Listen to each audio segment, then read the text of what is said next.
Today I am going to discuss an important topic regarding NEET 2021, which is an important topic. It is from chemistry point of view of chemical bonding of class 11th. That's bond order. Bond order. Bond order. Bond order.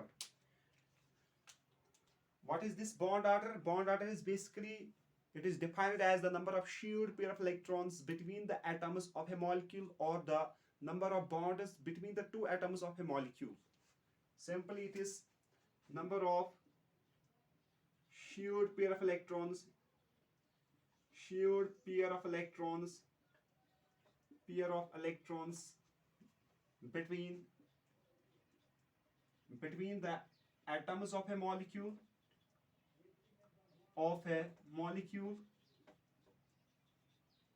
or we can say that number of bonds between atoms of a molecule is called a bond order. For example, if we take an example of N2 nitrogen का atomic number है 7 in periodic table, electronic configuration 1s2 2s2 2p3। फिर इसके पास 5 valence electrons हैं, valence electrons. तो इसका जो bond order आ जाएगा यहाँ पे, नाइट्रोजन का स्ट्रक्चर ऐसा है, अगर आप देखोगे दिस इज डाई नाइट्रोजन, इसके पास फिर 3 पेयर ऑफ शेयर्ड इलेक्ट्रॉन्स होंगे क्योंकि 5 है इसकी valency, valence of nitrogen is 5। it will form in this way, it will form bonding.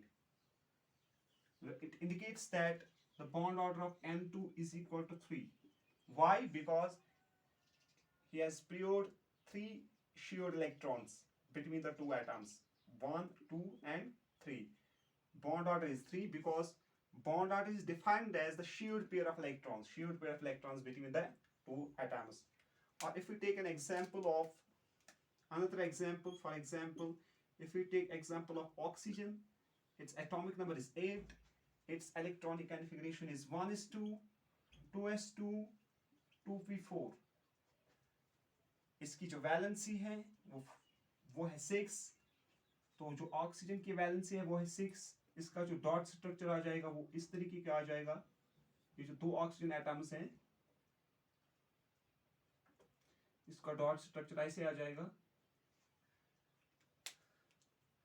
तो oxygen will form double bond with another oxygen molecule, and the bond order will come 2. Bond order of oxygen is 2 because there is sharing of 2 pair of electrons. This is called a bond order. Yani bond order is defined as the number of shared pair of electrons between the two atoms of a molecule or the number of bonds formed between the two atoms of a molecule. In order to calculate this bond order, we have a special type of formula here. We will apply this formula to calculate the bond order. हमारे पास दो formula है। एक हमारे पास formula है bond order is equal to number of bonding electrons minus number of anti-bonding electrons upon 2. This is one of the formula to calculate the bond order. And second one is that हमारे पास जो shortcut method होता है in order to find the bond order, that is bonding electrons, anti-bonding electrons, anti-bonding electrons। फिर हम लिखेंगे bonding, anti-bonding, anti-bonding। This is the special case to find the bond order. B represents bonding electrons, A represents anti-bonding electrons. We can further it make easily। इसको हम लिखेंगे bonding में 4 लिखेंगे, फिर लिखेंगे एंटी बॉन्डिंग, इसमें भी 4 लिखेंगे, फिर हम लिखेंगे बॉन्डिंग B1, इसमें हम लिखेंगे 6 इलेक्ट्रॉन्स, फिर हम लिखेंगे anti bonding that is B2 anti bonding that is 6 electrons. तो ये आ जाएगा bonding anti bonding, bonding anti bonding. So we can calculate by two methods of this bond order. I will show here some of the species. For example, if we take an example of nitrogen N2, if we take an example of N2, atomic number is 7. तो जो nitrogen है इसके पास होंगे 14 electrons, 1 nitrogen के पास 7 electrons हैं, और ये 2 nitrogen atoms हैं इसके पास 14 इलेक्ट्रॉन्स होंगे। इन 14 इलेक्ट्रॉन्स को हम डिस्ट्रीब्यूट कैसे करेंगे? इन 14 इलेक्ट्रॉन्स को ऐसे हम डिस्ट्रीब्यूट कर सकते हैं, 2 2 2 2, ये आ गए 8 10 12 14। तो इसमें अगर हम देखेंगे इसमें 10 बॉन्डिंग में है इलेक्ट्रॉन्स, ये बॉन्डिंग है, ये सब बॉन्डिंग में है, ये 6 इलेक्ट्रॉन्स और ये 4 इलेक्ट्रॉन्स भी बॉन्डिंग में है। तो हम इसको कैसे कैलकुलेट कर सकते हैं? तो इसमें बॉन्डिंग में कितने इलेक्ट्रॉन्स हैं? 10 इलेक्ट्रॉन्स, और एंटी बॉन्डिंग में कितने हैं? 4 इलेक्ट्रॉन्स। तो इसका जो बॉन्ड ऑर्डर निकलेगा वो निकलेगा, बॉन्डिंग में 10 इलेक्ट्रॉन्स हैं माइनस एंटी बॉन्डिंग में कितने इलेक्ट्रॉन्स हैं? 4 इलेक्ट्रॉन्स, 4 इलेक्ट्रॉन्स डिवाइड बाय 2। तो इसका जो बॉन्ड ऑर्डर आ जाएगा वो आ जाएगा 6/2 दैट इज इक्वल टू 3। तो bond order of N2 is 3। जो मैंने पहले ही बताया था N ट्रिपल बॉन्ड फॉर्म करता है, तो इसका बॉन्ड ऑर्डर क्या आ गया था? 3। तो इस फार्मूला के जरिए हमने कैलकुलेट किया कि इसका बॉन्ड ऑर्डर 3 आता है। तो इसका जब बॉन्ड ऑर्डर 3 आ जाएगा तो ये स्टेबल मॉलिक्यूल है, ये एग्जिस्ट होगा, N2 एग्जिस्ट होगा। और एक स्पीशीज हम लेंगे यहाँ पे, फॉर एग्जांपल अगर हम लेंगे N2 पॉजिटिव, N2 पॉजिटिव का मतलब है इसने एक इलेक्ट्रॉन को लॉस किया है। तो ये जो बॉन्डिंग में ये इलेक्ट्रॉन है यहाँ पे एक ही इलेक्ट्रॉन अब रहेगा। इसमें जो 6 इलेक्ट्रॉन्स थे, इसमें जो 6 इलेक्ट्रॉन्स थे इस ऑर्बिट में, तो इसमें 5 ही रहेंगे। फिर बॉन्डिंग में कितने इलेक्ट्रॉन्स रहेंगे? इसमें 5 ही रहेंगे, जिसकी वजह से बॉन्डिंग में अब 9 इलेक्ट्रॉन्स हैं और एंटी बॉन्डिंग में कितने हैं? 4 इलेक्ट्रॉन्स। तो इसका N2 का जो बॉन्ड ऑर्डर आ जाएगा वो यहाँ पे आ जाएगा, बॉन्ड ऑर्डर ऑफ N2 वो आ जाएगा 9 - 4/2 that's equal to 5/2 that's equal to 2.5। तो इसका जो N2 का बॉन्ड ऑर्डर आ जाएगा, N2 पॉजिटिव का, वो आ जाएगा 2.5। अगर हम किसी और स्पीशीज का यहाँ पे लेंगे, अगर हम फर्दर और एक स्पीशीज का लेंगे यहाँ पे, फॉर एग्जांपल हम लेंगे N2 2 नेगेटिव। तो इसके पास कितने इलेक्ट्रॉन्स हैं? एक तो एटॉमिक नंबर है 7, 14 इलेक्ट्रॉन्स N2 के पास है, 2 इलेक्ट्रॉन्स ने गेन किए हैं तो हो गए 16। इन 16 इलेक्ट्रॉन्स को हम कैसे डिस्ट्रीब्यूट करेंगे? इसमें 4 आ जाएंगे, 4 8 8 और 6 कितने हुए? 14, 14 और 2 कितने हुए? 16। तो अब हम देखेंगे बॉन्डिंग में कितने इलेक्ट्रॉन्स हैं यहाँ पे? 10 बॉन्डिंग में इलेक्ट्रॉन्स है, एक ये 4 एक ये 6, ये 10 बॉन्डिंग में इलेक्ट्रॉन्स हैं, और एंटी बॉन्डिंग में कितने हैं? 6। तो इसका जो बॉन्ड ऑर्डर आ जाएगा वो आ जाएगा 10 - 6, 10 - 6 divide by 4 that's equal to 4 divide by 2 is equal to 2। तो इसका जो बॉन्ड ऑर्डर आ जाएगा N2 नेगेटिव का वो क्या आ जाएगा? 2 आ जाएगा। इसके बाद अगर हम किसी और स्पीशीज का बॉन्ड ऑर्डर हमें देखना है, कोई N2 2 नेगेटिव या N2 नेगेटिव का देखना है, फॉर एग्जांपल अगर हमें N2 नेगेटिव का देखना है, N2 नेगेटिव का देखना है, इसके पास जो टोटल नंबर ऑफ इलेक्ट्रॉन्स होंगे वो तो 14 होंगे, और एक ने गेन किया है तो वो 15 आ जाएंगे, तो 15 इलेक्ट्रॉन्स ऑफ N2 आ जाएंगे। तो इसकी जो डिस्ट्रीब्यूशन होगी यहाँ पे वो होगी bonding bonding anti bonding anti bonding bonding bonding bonding, फिर anti bonding anti bonding anti bonding.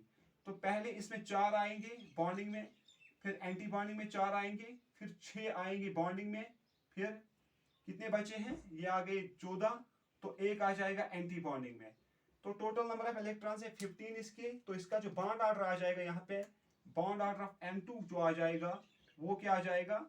Bonding में 10 इलेक्ट्रॉन्स हैं और एंटी बॉन्डिंग में 5 इलेक्ट्रॉन्स है, वो आ जाएगा 5/2, वो आ जाएगा 2.5। तो इसका भी N2 नेगेटिव का भी बॉन्ड ऑर्डर आ जाएगा 2.5। So we can calculate this bond order by different methods. अगर हमें फिर ऐसे कहीं कभार लिखा है, ये जो बॉन्ड ऑर्डर है ये तो हम इजीली निकाल सकते हैं, ये इतना डिफिकल्ट नहीं है, डिफिकल्ट क्वेश्चन नहीं है ये। लेकिन अगर हम देखेंगे हमारे पास मेथड्स होते हैं इसको निकालने में। फॉर एग्जांपल अगर हमें बॉन्ड ऑर्डर देखना है किसी स्पीशीज का, फॉर एग्जांपल हमें C2 का बॉन्ड ऑर्डर निकालना है, कार्बन का एटॉमिक नंबर है 6, तो एक में 6 इलेक्ट्रॉन्स होंगे, तो ये 2 एटम्स है, इसमें 12 नंबर ऑफ इलेक्ट्रॉन्स होंगे C2 में, C2 मॉलिक्यूल में। तो ये C2 मॉलिक्यूल का बॉन्ड ऑर्डर अगर हम देखेंगे, ये C डबल बॉन्ड C होता है, तो इसका बॉन्ड ऑर्डर आना चाहिए डायरेक्टली 2। लेकिन हम कैलकुलेट कैसे करेंगे, हम देखेंगे पहले बॉन्डिंग में आ जाएंगे 4, फिर आ जाएंगे एंटी बॉन्डिंग में 4, तो फिर आ जाएंगे इस एंटी बॉन्डिंग फिर बॉन्डिंग में फिर 4 आ जाएंगे। 12 है इसके टोटल नंबर ऑफ इलेक्ट्रॉन, 4 4 4 हो गए 12। तो इसका जो बॉन्ड ऑर्डर आ जाएगा, बॉन्ड ऑर्डर वो क्या आ जाएगा, वो आ जाएगा 8 इलेक्ट्रॉन्स बॉन्डिंग में है, ये बॉन्डिंग है, ये बॉन्डिंग है, ये एंटी बॉन्डिंग है। तो 8 - 4 divide by 2 is equal to 4 divide by 2 that's equal to 2। इसका बॉन्ड ऑर्डर 2 आ जाएगा, जो मैंने सीधा लिखा है यहाँ पे, लेकिन इस फार्मूला के जरिए हम कैलकुलेट कर सकते हैं। इसके बाद और स्पीशीज है, फॉर एग्जांपल अगर हम लेंगे B2 का बोरॉन का एटॉमिक नंबर है 5, तो इसमें जो टोटल नंबर ऑफ इलेक्ट्रॉन्स होंगे वो कितने होंगे, 10। एक बोरॉन के पास 5 होंगे, ये 2 एटम्स है बोरॉन की, तो इसके पास 10 होंगे। तो यहाँ पे फिर 6 होंगे बॉन्डिंग में, 6 इलेक्ट्रॉन्स बॉन्डिंग में होंगे। तो इसका जो बॉन्ड ऑर्डर बन जाएगा वो क्या बन जाएगा, पहले 4, फिर 4 हो गए 8, फिर 6, फिर 2 आ जाएंगे इसमें, क्योंकि इसका 10 इलेक्ट्रॉन्स हैं इसके पास, 4 और 4 हो गए 8, 8 और 2 हो गए 10। तो ये बॉन्डिंग में है, ये एंटी बॉन्डिंग में है, ये बॉन्डिंग में है। तो बॉन्डिंग में कितने इलेक्ट्रॉन्स आए, 6 - 4 divide by 2 that is equal to 6, that is equal to 2 divide by 2 is equal to 1। तो इसका जो बॉन्ड ऑर्डर आ जाएगा यहाँ पे, B2 का जो बॉन्ड ऑर्डर आ जाएगा वो 1 आ जाएगा। इसके बाद और कोई स्पीशीज हम ले सकते हैं, हम ले सकते हैं फॉर एग्जांपल N2 के तहत हमने लिया है, हम ऑक्सीजन के स्पीशीज कुछ ले सकते हैं in order to find the bond order. यहाँ पे डिपेंड करेगा, अगर कई मॉलिक्यूल में अलग अलग एटम्स होंगे तो उसको हम बोलते हैं हेटेरोन्यूक्लियर एटम। फॉर एग्जांपल हेटेरोन्यूक्लियर एटम में कौन कौन आ जाएगा, एक तो आ जाएगा बोरॉन Bn, ये हेटेरोन्यूक्लियर एटम है, और एक और आ जाएगा Cn नेगेटिव, ये हेटेरोन्यूक्लियर एटम है, और एक हो जाएगा CO, ये हेटेरोन्यूक्लियर एटम है, और NO नेगेटिव, ये सब हेटेरोन्यूक्लियर एटम है, क्योंकि इसके पास बोरॉन और nitrogen, carbon oxygen, carbon nitrogen oxygen अलग अलग एटम्स है। लेकिन ये जो स्पीशीज मैंने यहाँ पे बताई थी, N2 positive, N2 negative, N2 negative, ये होमोन्यूक्लियर एटम्स है, क्योंकि इनके पास सेम टाइप्स ऑफ एटम्स है, नाइट्रोजन दोनों एटम्स है। या for example O2 negative, O2 positive, O2 negative, ये भी स्पीशीज जो है ऑक्सीजन के, इनके पास भी, इनको भी हम बोलते हैं होमोन्यूक्लियर एटम्स। इनके पास सेम टाइप्स ऑफ एटम्स है, दोनों ऑक्सीजन एटम है, ऑक्सीजन, लेकिन यहाँ पे इनको हम बोलते हैं हेटेरोन्यूक्लियर एटम्स, हेटेरोन्यूक्लियर एटम्स। यहाँ पे आपको याद रखना है, ये जो बॉन्ड ऑर्डर है, ये हमें ऐसे ही पता चलता है कि किसके एटम के पास कितने इलेक्ट्रॉन्स है। अगर हम देखेंगे स्टेबिलिटी ऑर्डर और बॉन्ड ऑर्डर पे, ये लास्ट पॉइंट में यहाँ पे बताऊंगा। ये जो बॉन्ड ऑर्डर का अगर हमको निकालना है, तो बॉन्ड ऑर्डर निकालने के लिए हमारे पास तो फार्मूला है जो मैंने बताई है। दूसरी इंपॉर्टेंट बात जो है यहाँ पे, अगर हमें बॉन्ड ऑर्डर निकालना है, तो बॉन्ड ऑर्डर निकालने से हमें क्या पता चलेगा। फॉर एग्जाम्पल अगर हम लेंगे Ne2 और लेंगे F2 मॉलिक्यूल, अगर इन दो मॉलिक्यूलों में मुझे बताना है कौन सा मॉलिक्यूल एग्जिस्ट होगा, क्योंकि हमारे पास जो बॉन्ड ऑर्डर की एक नेम होती है, उसमें हम देखते हैं अगर किसी का बॉन्ड ऑर्डर 0 आ जाएगा तो वो मॉलिक्यूल एग्जिस्ट नहीं होगा, नॉन एग्जिस्टेंस। अगर किसी मॉलिक्यूल का बॉन्ड ऑर्डर 0 आ गया तो वो मॉलिक्यूल एग्जिस्ट नहीं होगा। अगर किसी मॉलिक्यूल का बॉन्ड ऑर्डर आ गया 1/2 तो वो एग्जिस्ट होगा लेकिन हाईली इनस्टेबल होगा, हाईली अनस्टेबल। और अगर किसी का बॉन्ड ऑर्डर आ गया 1 2 3, ये एग्जिस्ट होंगे और स्टेबल भी होंगे, ये हमको याद रखना है। यानी अगर किसी का बॉन्ड ऑर्डर आ गया 1/2 एग्जिस्ट होगा लेकिन हाईली इनस्टेबल। अगर किसी का बॉन्ड ऑर्डर आ गया 1 2 3 तो ये एग्जिस्ट भी होंगे और स्टेबल भी होंगे। अगर किसी का बॉन्ड ऑर्डर आ गया 0 तो ये एग्जिस्ट नहीं होगा, क्योंकि ये हाईली इनस्टेबल मॉलिक्यूल होगा। अगर मुझे बताना है इन दो एटम्स में मुझे बताना है कौन सा एटम एग्जिस्ट होगा, F2 एग्जिस्ट होगा कि या Ne2 एग्जिस्ट होगा।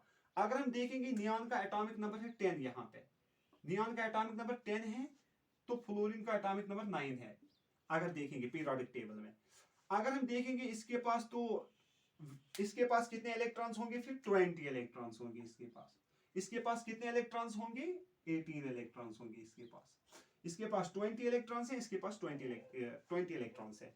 इनको डिस्ट्रीब्यूट करने के लिए जो फार्मूला है, अगर मुझे बताना है नियॉन Ne2 एग्जिस्ट होगा कि F2 एग्जिस्ट होगा, तो मुझे क्या करना है, फिर मैं लिखूंगा, पहले मैं लिखूंगा बॉन्डिंग, फिर मैं लिखूंगा एंटी बॉन्डिंग, फिर मैं लिखूंगा बॉन्डिंग, फिर मैं लिखूंगा एंटी बॉन्डिंग। तो इसके पास 20 इलेक्ट्रॉन्स है, इसको हम डिस्ट्रीब्यूट करेंगे 4 4 6 और 6। तो इसमें बॉन्डिंग में कितने इलेक्ट्रॉन्स आ गए, बॉन्डिंग में आ गए एक ये 6, एक ये 4, 10 बॉन्डिंग में आ गए। एंटी बॉन्डिंग में कितने आ गए, 10 और 4 को 10 डिवाइड बाय 2। तो इसका जो बॉन्ड ऑर्डर आ गया वो हो गया 0 divide by 2, that's equal to 0। तो ये एग्जिस्ट नहीं होगा, Ne2 एग्जिस्ट नहीं होगा, क्योंकि इसका बॉन्ड ऑर्डर आ गया, bond order is equal to 0, तो ये एग्जिस्ट नहीं होगा एंटोमॉलिक्यूल। अगर फ्लोरीन का हम देखेंगे, फ्लोरीन का जो बॉन्ड ऑर्डर हमें निकालना है, पहले बॉन्डिंग, फिर एंटी बॉन्डिंग, फिर बॉन्डिंग, फिर एंटी बॉन्डिंग। तो इसमें कितने इलेक्ट्रॉन्स है, 18 इलेक्ट्रॉन्स है। तो हम डिस्ट्रीब्यूट करेंगे, इसमें करेंगे 4 4 6 एंड 6, आ गए 4 4 6 एंड 4, क्योंकि इसके पास 18 ही इलेक्ट्रॉन है। तो इसका जो बॉन्ड ऑर्डर आ गया, बॉन्डिंग में कितने इलेक्ट्रॉन्स हैं, एक तो ये 4 इलेक्ट्रॉन्स बॉन्डिंग में है, क्योंकि ये बॉन्डिंग है, ये एंटी बॉन्डिंग है, ये बॉन्डिंग है, ये एंटी बॉन्डिंग है। तो इसमें 4 और 6 हो गए, 10 इलेक्ट्रॉन्स बॉन्डिंग में है, एंटी बॉन्डिंग में खाली आ गए 4 और 4 8 इलेक्ट्रॉन्स डिवाइड बाय 2। तो इसमें जो बॉन्ड ऑर्डर आ जाएगा वो आ जाएगा 2 divide by 2, that's equal to 1। तो ये एग्जिस्ट होगा, F2 एग्जिस्ट होगा, क्योंकि इसका बॉन्ड ऑर्डर 1 आ गया। Ne2 एग्जिस्ट नहीं होगा, क्योंकि इसका जो बॉन्ड ऑर्डर आ गया वो 0 है। अगर हम देखेंगे इसी तरह फॉर एग्जांपल Be2 मॉलिक्यूल को, Be2 मॉलिक्यूल को, इसका एटॉमिक नंबर 4 है, इसका एटॉमिक नंबर 4 है बेरियम का, इसका एटॉमिक नंबर 4 है। तो इसकी जो इलेक्ट्रॉन्स होंगे ये सब किस में होंगे, बॉन्डिंग में, 4 इलेक्ट्रॉन्स को बॉन्डिंग में होंगे। तो इसका जो बॉन्ड ऑर्डर आ जाएगा वो हो जाएगा 4 - 0 divide by 2, that's equal to 4 divide by 2, वो आ जाएगा 2। तो ये एग्जिस्ट होगा, Be2 एग्जिस्ट होगा, क्योंकि इसका बॉन्ड ऑर्डर कितना आ गया, इसका बॉन्ड ऑर्डर आ गया 2। तो बहुत सारी मेथड्स हैं हमारे पास ये बॉन्ड ऑर्डर दिखाने के लिए, यानी इससे पता चलता है कौन मॉलिक्यूल एग्जिस्ट होगा, कौन मॉलिक्यूल एग्जिस्ट नहीं होगा। लास्ट पॉइंट में जो यहाँ पे बताने जा रहा हूं, दैट इज ये जो बॉन्ड ऑर्डर है, ग्रेटर द बॉन्ड ऑर्डर, यहाँ पे मैं लिखूंगा greater the bond order, greater is bond strength and greater is bond dissociation energy, यानी जिसके पास जितना ज्यादा ग्रेटर द बॉन्ड ऑर्डर, जिसके पास बॉन्ड ऑर्डर ज्यादा होगा, फॉर एग्जांपल M2 मॉलिक्यूल के पास बॉन्ड ऑर्डर 3 है, O2 मॉलिक्यूल के पास बॉन्ड ऑर्डर 2 है, तो जितना ज्यादा बॉन्ड ऑर्डर होगा उतना बॉन्ड ज्यादा स्ट्रांग होगा। N ट्रिपल बॉन्ड N ज्यादा स्ट्रांग होगा as compare to oxygen double bond oxygen, क्योंकि greater the bond order greater is bond dissociation energy, और smaller the bond order smaller is the bond dissociation energy. लेकिन इस N triple bond N में bond length कम होगी, bond length less as compare to this, क्योंकि जितना ज्यादा bond order होगा उतनी कम बॉन्ड लेंथ होगी, less bond length. This was the fruitful lecture for you. In order to find the bond order, you should have to remember that you should have to take the total number of electrons of a species, and then you can easily calculate the bond order of any species.